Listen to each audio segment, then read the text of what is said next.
এর আগের ড্রেস বানানোর ভিডিওতে আমি বলেছিলাম আমার ভিডিওতে যারা সবসময় লাইক কমেন্ট শেয়ার করে তাদের মধ্যে আমি একটা ড্রেস গিফট করতে চাই। সেখানে তোমরা অনেকেই আমাকে কমেন্ট করেছো, এতজন কমেন্ট করেছো যে ড্রেস নেবে, এতগুলো ড্রেস আমার কাছে নেই যতজন আমাকে কমেন্ট করেছো। আমার তো এম সাইজের ড্রেস লাগে, যারা এম সাইজের ড্রেস পরো তাদেরকেই কিন্তু আমি ড্রেস দিতে পারবো।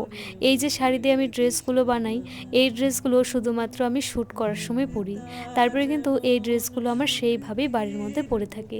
শাড়ি দিয়ে আমি অনেক ড্রেস বানিয়েছি, সমস্ত ড্রেসগুলো আমার ঘরের মধ্যে জমে গেছে। তাই ভেবেছি সেখান থেকে কোনো একটা ড্রেস আমি তোমাদেরকে গিফট করতে চাই।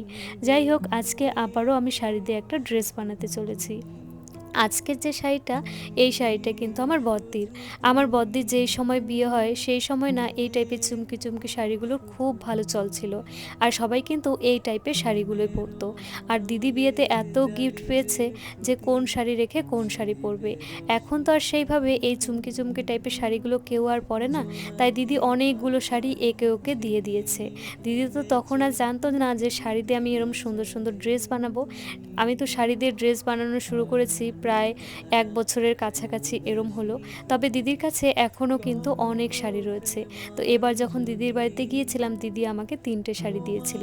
একটা শাড়ি দিয়ে তো এর আগের ভিডিওতে আমি শেয়ার করেছিলাম, লং একটা ড্রেস বানিয়েছিলাম। আর আজকে আমি কিন্তু এই শাড়িটা দিয়ে বানাতে চলেছি একটা 3 পিস।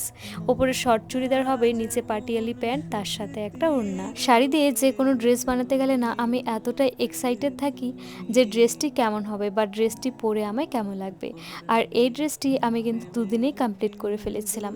একদিনের মধ্যেই কমপ্লিট হয়ে যেত, তবে ওপরের পার্টের জন্য লাইনিংটা আমার কাছে ছিল না।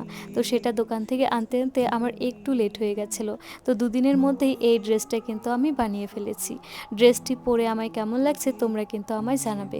তোমাদের কমেন্ট দেখলে আমি বুঝতে পারবো যে ড্রেসটি আমি কেমন বানিয়েছি। আমার তো পার্সোনালি খুবই ভালো লেগেছে। এখন তোমাদের কমেন্ট পেলেই বুঝতে পারবো যে কতটা ভালো করে আমি বানাতে পেরেছি। আর আজকে যে ড্রেসটি আমি বানিয়েছি, ইনস্টাগ্রামে আমি একটা রিল ভিডিও দেখেছিলাম, সেই ভিডিওটা দেখে এই টাইপের ড্রেসটা কিন্তু আমি বানিয়েছি। এর আগে চুড়িদার আমি 2-3টে বানিয়েছি, তবে এই ডিজাইনের চুড়িদার কিন্তু এই প্রথমবারই বানানো। একটা সময় কালো কালারের জামা পরতে আমি এত বেশি পছন্দ করতাম, এখনও আমার সব থেকে প্রিয় রং কিন্তু কালো। তবে আগের মতো কালো কালারের জামা কিন্তু এখন আর আমি পরি না। আসলে আমার শাশুড়ি মা কালো কালারের জামা পরাটা একদমই পছন্দ করে না, যার জন্যই কালো কালারটা কিন্তু খুব কমই আমি পরি। আজকের এই ব্লগটি তোমাদের কেমন লাগলো আমায় জানিও। আর এরম সুন্দর সুন্দর ড্রেস বানানোর ভিডিও দেখতে হলে কিন্তু আমার পেজটিকে ফলো করতে হবে। আজকের মতো সবাইকে বাই।